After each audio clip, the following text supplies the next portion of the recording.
ఉగ్రవాదాన్ని భారతదేశంలోనే కాదు ప్రపంచ దేశాల్లో లేకుండా చేస్తానని చెప్పినట్లు వింటే ప్రతి ముస్లిం సోదరుడు ఉగ్రవాది కాదు, కానీ ఉగ్రవాదులు అందరూ ముస్లిం వాళ్ళు.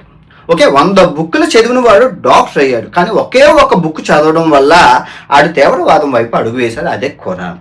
ఓకే, నేను జాగ్రత్తగా వినండి, నోట్ దిస్ పాయింట్.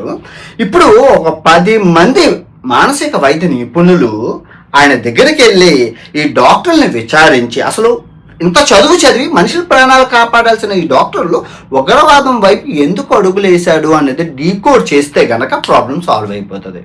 పొరపాటున కనుక ఆ డాక్టర్లు అల్లా కోసం పవిత్ర యుద్ధం కోసం అన్నారంటే మరి ఇంకా మీరు దేవుని శిక్షిస్తారా? ఖురాన్ని అంటే కాదు, ఆ ఖురాన్లో ఉన్న లొసుగుల్ని ఇమాముల్ని ట్రైనింగ్ ఇవ్వాలి, ఆ తర్వాత పాటు చూసుకుందాం. కానీ మనం చూసుకోవాలి, ఎందుకు అంటే స్వదేశీ తీవ్రవాదం ఎక్కువైపోతుంది. ఇప్పుడు స్వదేశీ తీవ్రవాదం వల్ల వచ్చే నష్టాలు ఏంటంటే అటు తిరిగి ఆ స్వదేశీ తీవ్రవాదం వల్ల ముస్లింలకే ప్రాబ్లం అవుతుంది. ఎందుకంటే స్వదేశీ తీవ్రవాదం వల్ల లోపల ఈ హిందూ ముస్లింలు గొడవలు పెరిగి చాలా ప్రాబ్లం అవుతుంది.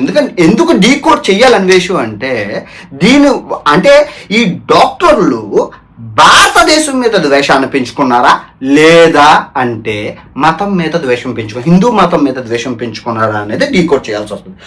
డీకోడ్ అయ్యి ప్రూఫ్లు వచ్చాక ఇంకా తగిన చర్యలు మనం తీసుకోవాలి.